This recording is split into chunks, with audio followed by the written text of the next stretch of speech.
మాత్రం ఇప్పటి కూడా నాకు అర్థం కాలేదు ఎక్కడి నుంచి వచ్చింది ఈ జోష్ అని. తమిళలో 5 సంవత్సరాల్లో మీ అందరూ పడిన బాధలు, మీ ఇబ్బందులు, భవిష్యత్తు మీద ఉండే మీ బెంగ అన్ని కలిపి ఈరోజు పిల్ల జల్ల అందరూ కూడా రోడ్డు మీదకి వచ్చేశారు. నా జీవితంలో ఎప్పుడు చూడలేదు చిన్న పిల్లలు వాళ్ళకి ఎల్లో బట్టలేసి తండ్రి భుజాల మీద ఎక్కించుకొని ఒక జెండా కూడా ఇచ్చి ఊపుతూ చంద్రన్న ఈ బిడ్డల బాధ్యత మీది అని అన్నప్పుడు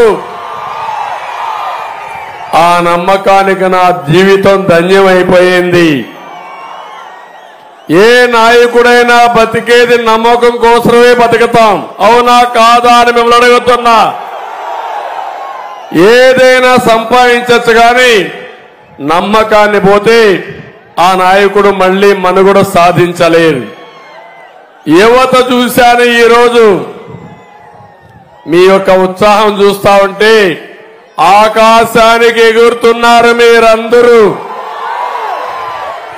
ఇకపోతే మా ఆడబిడ్డలు చూశాను, మగవాళ్లేనా మేమేం తక్కువ అని ఆడబిడ్డలైతే రోడ్డు మీదకి వచ్చిన విధానం చూస్తే జెండా పెట్టుకొని మగవారితో సమానంగా పోటీ పడి నడిచారంటే నాకు అనిపిస్తుంది చూసిన తర్వాత ఈ సైకో పార్టీకి డిపాజిట్లు కూడా రావు.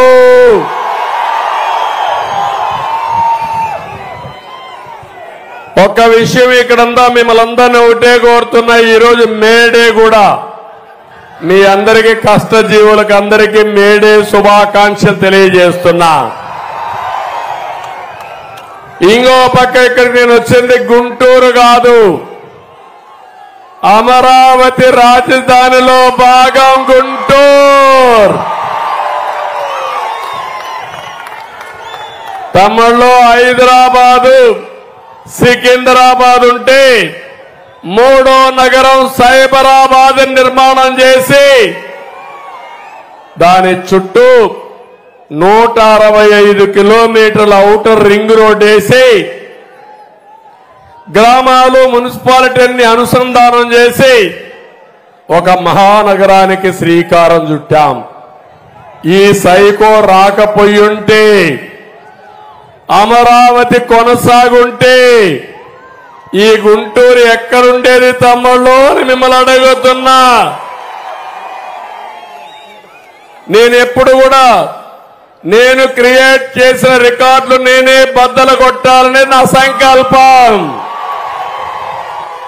హైదరాబాద్ లో 163 కిలోమీటర్లు అయితే అమరావతి ఔటర్ రింగ్ రోడ్డు 185 కిలోమీటర్లు.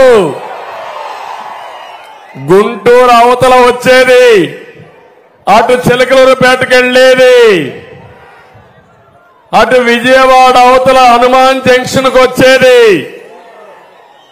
తమ్ముళ్ళు, నా కలలన్నీ దుర్మార్గుడు వచ్చి విధ్వంసం చేశాడు, అది నా బాధ.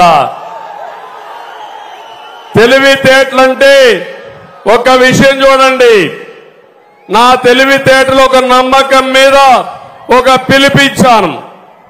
హైదరాబాద్ నగరంలో నాకు గవర్నమెంట్ భూములు వచ్చాయి. ఆ భూములు ఉపయోగించి ఎక్కడికక్కడ నిర్మాణాలు ప్రారంభించాను, రోడ్లు ప్రారంభించాం, కొంత ల్యాండ్ ఎక్విజిషన్ చేశాం. ఇక్కడికి వచ్చినప్పుడు చాలా విలువైన భూమి, అందుకే నేను ఒక వినూత్నమైన ఆలోచన చేశాను. ఆ ఆలోచనే ల్యాండ్ పూలింగ్.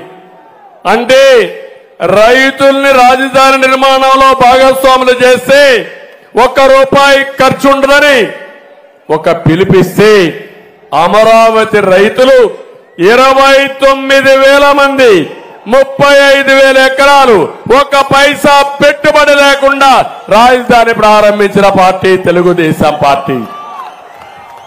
అభివృద్ధి చేసిన తర్వాత వాళ్ళకి ఇచ్చిన భూమి కూడా 1000 స్క్వేర్ యార్డ్స్ వాళ్ళకి ఇచ్చా. కమర్షియల్ గా 250 నుంచి 300, 400 ఇచ్చాం.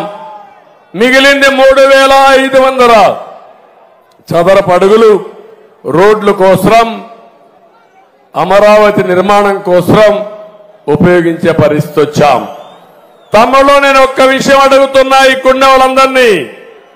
2019లో మీ భూమి విలువ ఎంత, ఇప్పుడు మీ భూమి విలువ ఎంత తమ్ముళ్ళు అని అడుగుతున్నా.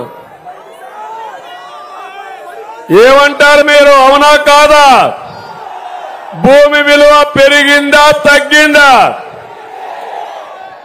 మీ ఇంటి బాడుగులకు ఏమైనా డిమాండ్ ఉందా ఇప్పుడు?